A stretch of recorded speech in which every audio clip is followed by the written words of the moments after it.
E aí, tudo bem? Como é que você está? Está conseguindo estudar sintaxe? Está conseguindo com tranquilidade aí ver quais são os elementos mais importantes da análise sintática, dos termos essenciais, dos termos acessórios, dos termos integrantes? Que bom! Tá? Eu espero que você esteja fazendo seus resumos.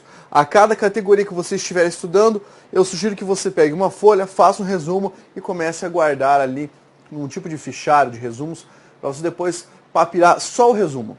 Isso ajuda bastante. Afinal de contas, quando você está estudando, reconhecer as funções sintáticas, tá, é um dos passos primordiais para compreender outros conteúdos. Minha sugestão também fica a cargo do seguinte: se você não tiver onde aplicar, pegue toda essa teoria que eu estou te ensinando, tá, e comece a fazer análise sintática de textos. Quando você analisa um texto, fica muito mais simples entender. Analisa a fala de outra pessoa e aí comece a perceber, isso é sujeito, isso é predicado, tá? Dá um trabalhinho no começo, mas depois fica ninja, tá? E é muito bom. Olha só, eu vou continuar a falar a respeito de termos acessórios agora, tá? Eu vou falar sobre um termo acessório chamado de adjunto adverbial. Ele possui outra característica, vamos pensar assim, uma outra manifestação do adjunto. Aqui ele não está ligado ao nome, necessariamente. Aqui ele está ligado ao verbo, tá? Mas não só ao verbo, afinal de contas, é uma espécie de nome do advérbio, então ele pode estar ligado a outros termos. Vamos lá? Acompanha aí comigo na tela. Vou começar a falar a respeito de um adjunto adverbial. Definição. Primeiro, pega isso aqui, ó. Adjunto. Junto de um verbo, tá? Junto do verbo. Basicamente, é o termo que imprime uma circunstância sobre verbo, sobre adjetivo ou sobre advérbio. Como assim, professor? Eu já vi essa definição. Sim. Essa definição era a definição de advérbio ou de locução adverbial. E você já viu essa definição? Porque, afinal de contas, essa definição já fez parte do seu estudo lá na morfologia. E quer dizer, então, que adjetivo e locução adverbial, quando estão na sintaxe, vão receber o nome de adjuntos adverbiais. É isso mesmo. O que é mais importante é você conseguir reconhecer que é um adjunto adverbial e o sentido que ele pode aplicar à sentença. Por exemplo, na frase número 1, por medo o homem ficou calado. Tá? Então, eu tenho aqui, ó, ficar, verbo de ligação, perfeito? Aí, calado é o nosso predicativo do sujeito. Depois, o homem, que está aqui, sujeito simples. E agora eu quero que você analise essa expressão aqui, por medo. Essa expressão por medo está incidindo sobre o verbo ficar, indicando que a causa de ele ter ficado calado. Deixa eu arrumar esse causa que ficou feio, tá? A causa de ele ter ficado calado. Pois bem, se eu tenho esse termo aqui, ó, formado por duas palavras, hein? Por medo, e ele incide sobre o verbo, aplicando uma circunstância, então eu tenho aqui, na verdade, um adjunto, o quê? Adverbial de causa. Adjunto adverbial de causa. Outro exemplo. Na semana anterior não houve aula. Tenho aqui o verbo haver, tá? Que é um verbo transitivo direto. Lembra que aqui é uma oração sem sujeito, porque é no sentido de existir, ocorrer ou acontecer. E aqui, a palavra aula é o quê? É o objeto direto do verbo haver. Agora, o que sobrou para analisar? Sobrou para analisar o na semana anterior, que você já sabe, está dando uma ideia de tempo, e a palavra não, que está dando uma ideia de negação. Ou seja, esse termo que dá a ideia de tempo é um adjunto adverbial de tempo. O de negação, adjunto adverbial de negação. Correto? Muito bem. Vamos pegar outro exemplo aqui. Tenho o verbo fazer. Olha só, verbo fazer. Aqui, quem faz alguma coisa, certo? Isso aqui, ó, verbo transitivo direto. E aqui o resto, objeto direto, tá? O ele, sujeito. O que me interessa neste momento é que você reconheça o talvez que está aqui. É um advérbio de dúvida. E nessa frase forma um adjunto adverbial de dúvida. Certo? Então nós vimos aqui uma definição de adjunto adverbial. Beleza? Tem que ficar claro isso aqui para você. Lembre o que é um adjunto adverbial, porque nós vamos usar esse conceito na matéria de pontuação, o que nós estudaremos a posteriori, né? o que virá depois. Muito bem, veja só, vamos pegar aqui outro termo para estudar, vamos pegar aqui outra parte da matéria que é bastante importante, a parte relacionada ao aposto. Já deve ter ouvido falar de aposto, sabe o que é um aposto, tá? Muitas vezes as pessoas pensam, professor, aposto é aquele termo que vem entre vírgulas. Esse é um conceito errado, tá? Conceito errado, porque não se caracteriza a função do aposto pelo fato de ele vir entre vírgulas em alguns casos, e não é em todos, tá? Se fala assim, não, é o termo, o aposto é o termo que está entre vírgulas. Não é assim. Vamos para a definição, tá? Um aposto é um termo de natureza esclarecedora, tá? Basicamente esclarecedora. E nós podemos pensar o quê?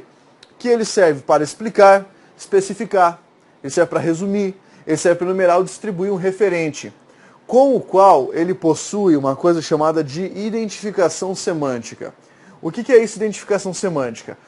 O referente e o aposto devem obrigatoriamente significar a mesma coisa em uma frase para que exista essa chamada identificação semântica. Tá? Identificação quer dizer igualdade de sentidos, tá? Igualdade semântica. Vamos analisar isso aí? Veja lá na tela. Então, coloquei para você aposto. Trata-se do termo que serve para explicar, resumir, especificar, enumerar, distribuir um referente. E aqui, com o qual ele estabeleça uma identificação semântica. Ocorre que há tipos de aposto. Não é um aposto só. A depender do que ele faz, por exemplo, resumir, especificar, enumerar, você tem tipos diferentes de aposto. Vamos pensar como é que isso aqui acontece em uma frase?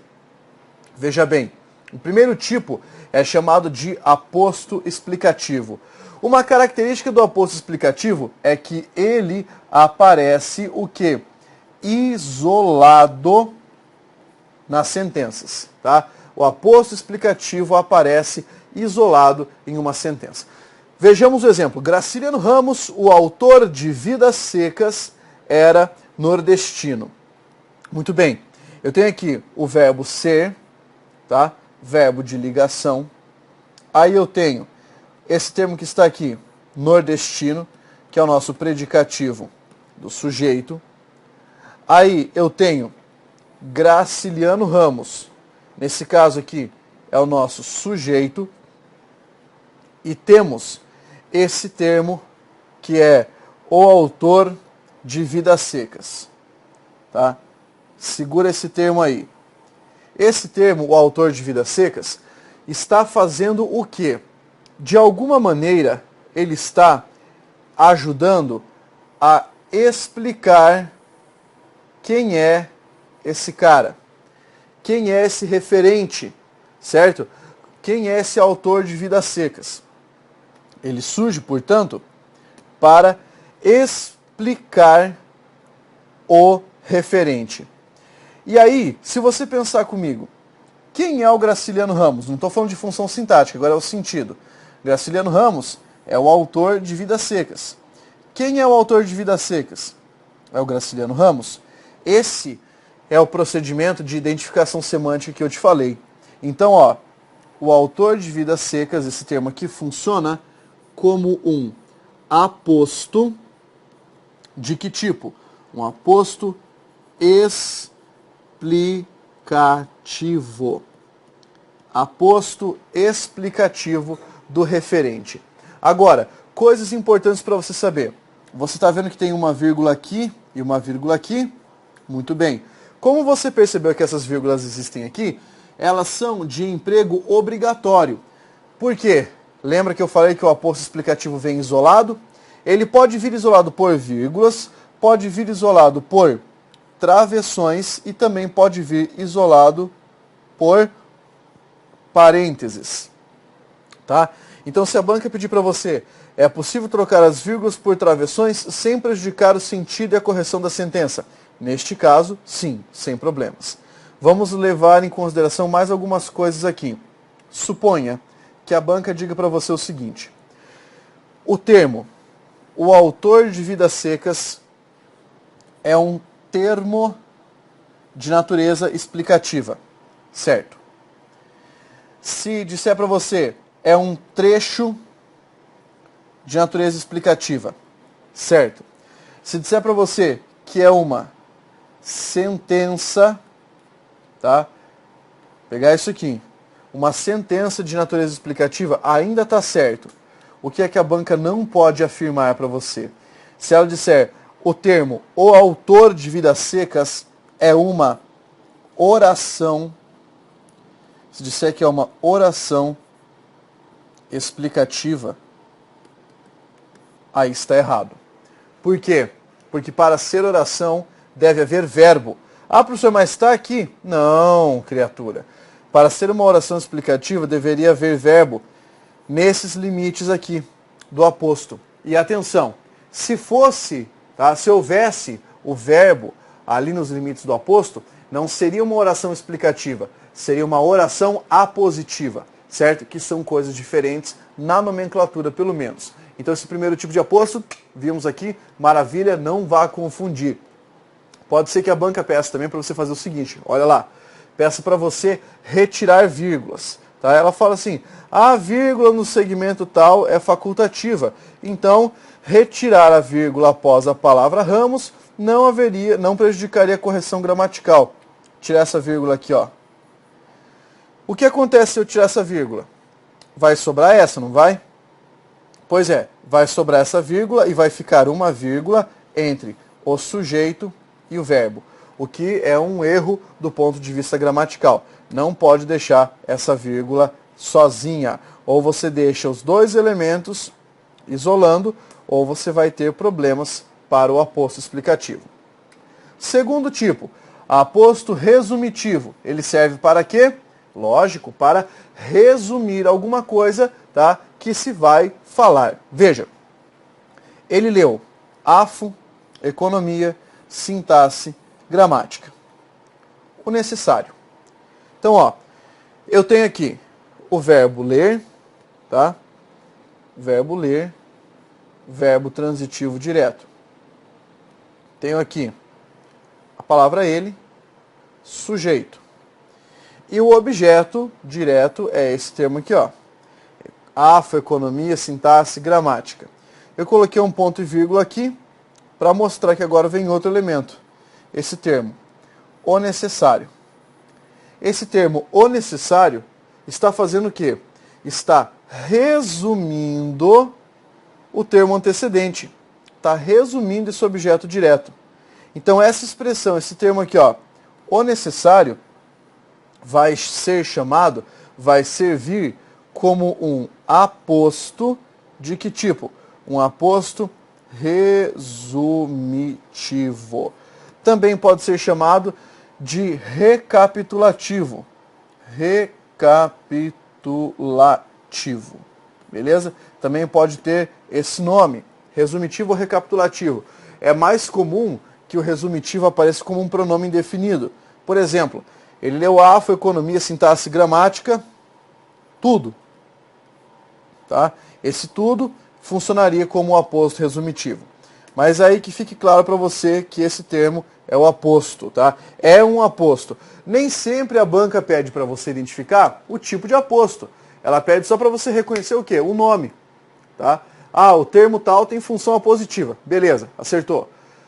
Marque a sentença em que o termo destacado exerce função de aposto. Ele não precisa te explicar que tipo de aposto é, tá? Ele só vai pedir o aposto. Você já sabe, pode marcar. Beleza? Vamos adiante. Terceiro tipo, aposto especificativo, que também pode ser chamado de aposto restritivo. Um aposto restritivo ou especificativo é aquele em que você vai utilizar um termo para especificar outros. Característica bem interessante, esse aqui não vem isolado. Então, ele é sem separação. Tá? Não vai aparecer separado na frase. Veja, o vereador Juscelino Doidivanas assinou a correspondência.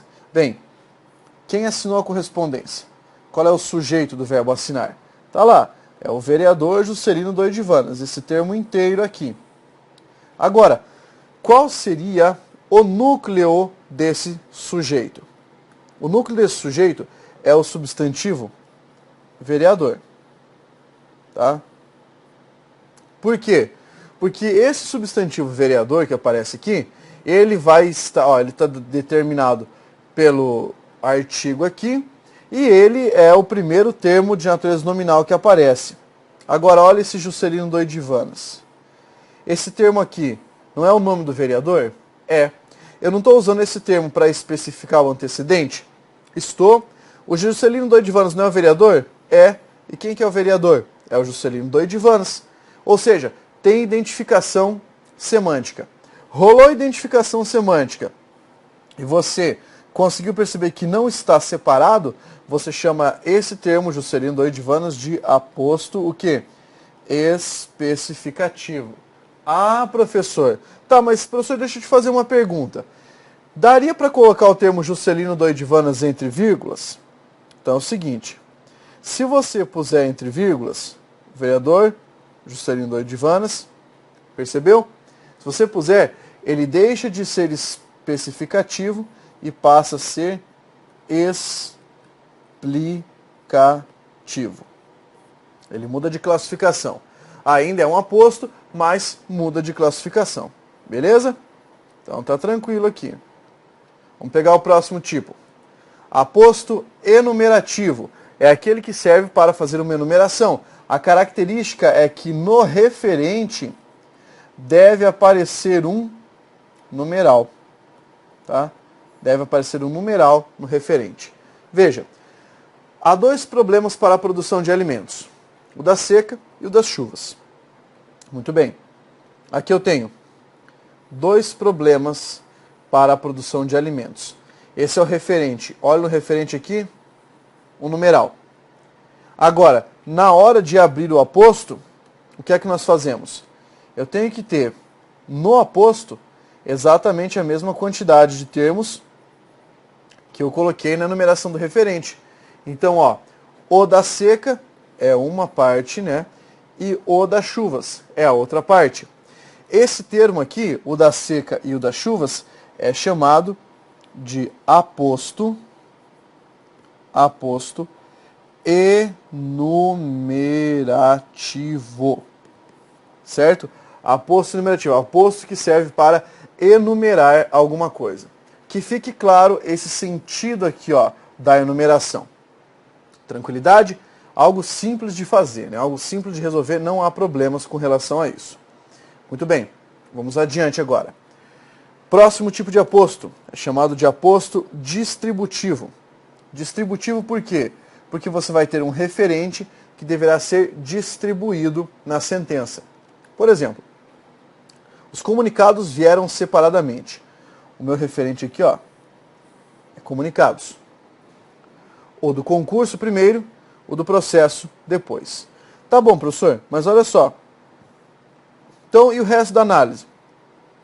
Verbo vir, verbo intransitivo, separadamente, adjunto adverbial de modo, os, adjunto adnominal do comunicados. Certo? Agora, como eu tenho dentro do sujeito, que é a expressão os comunicados, um referente comunicados, eu vou distribuí-lo. Eu vou distribuir aqui, ó, o do concurso primeiro, o do processo depois, tá?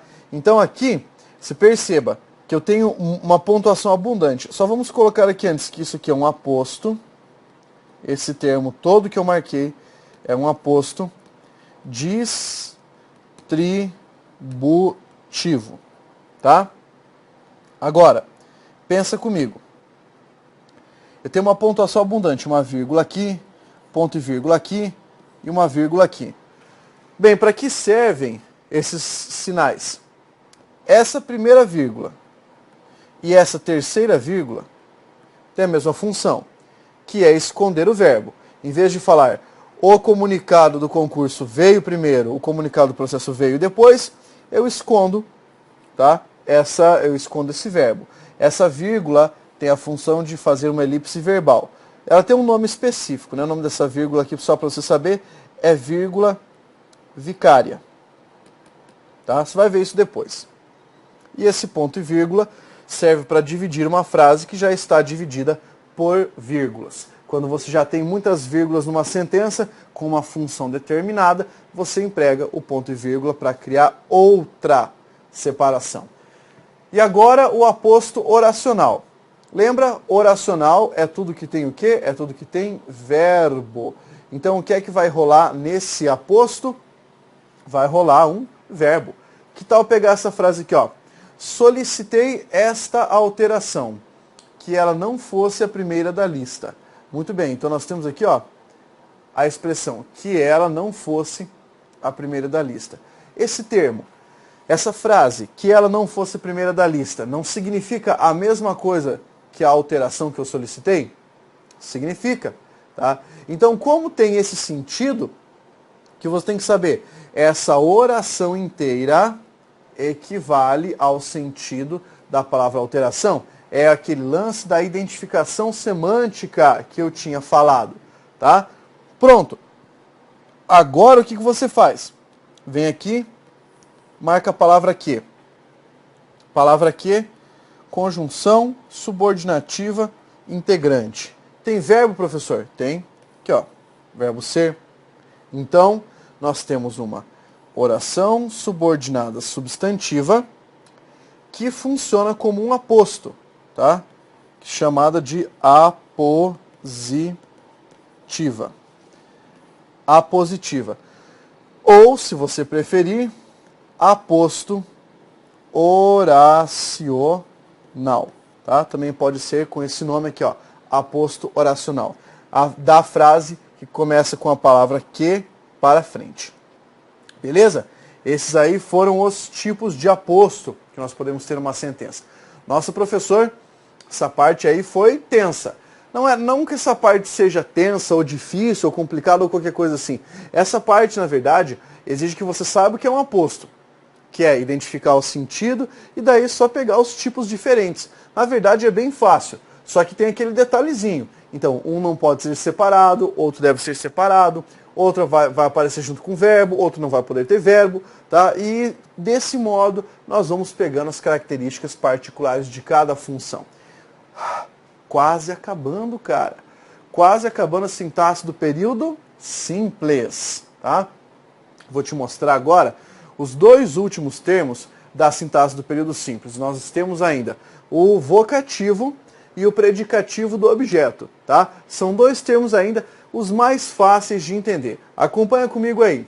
O próximo termo é chamado de vocativo. Algumas gramáticas dizem que vocativo não é nenhuma função sintática. Não é função sintática. O que você tem que saber?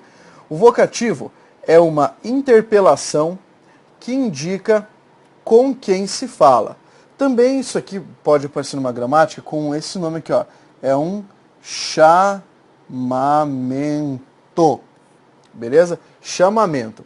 É o termo que indica quem é o nosso interlocutor, tá? Vai mostrar com quem você está falando. É bem fácil reparar nisso, ó. Senhor, traga suas credenciais. A palavra senhor que está aqui, ó, é o nosso vocativo.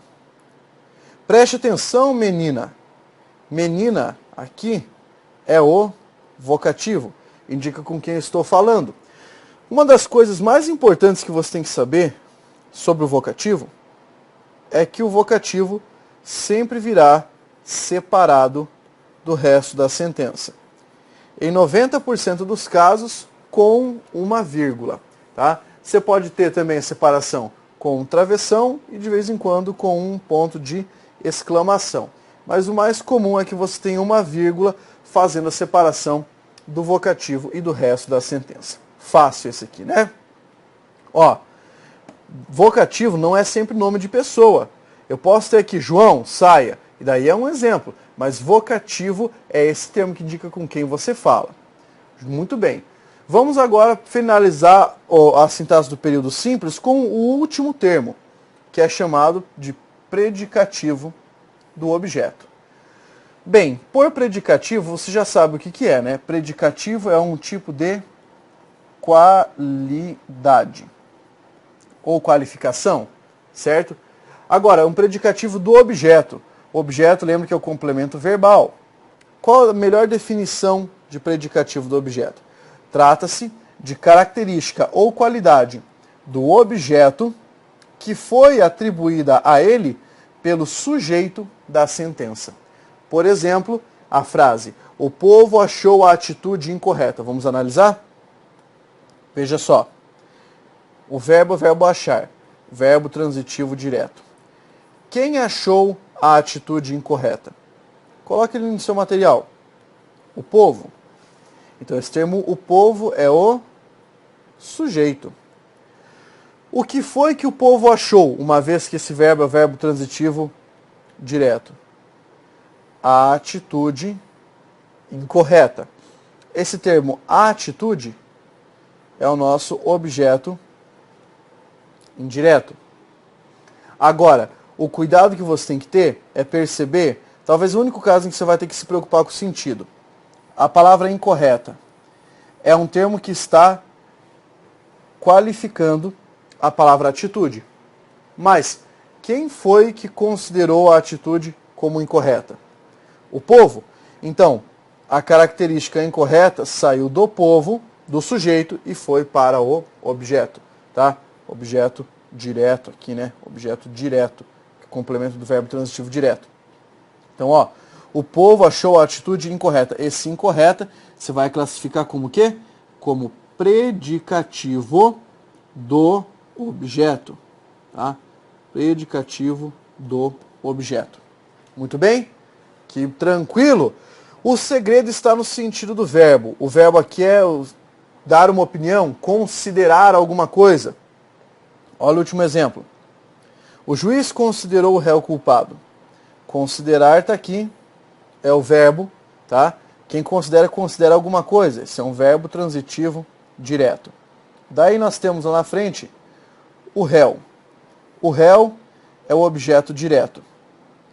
Quem foi que considerou? O juiz. O juiz é o nosso sujeito. Olha que interessante agora. A palavra culpado não está indicando uma característica do réu? Está.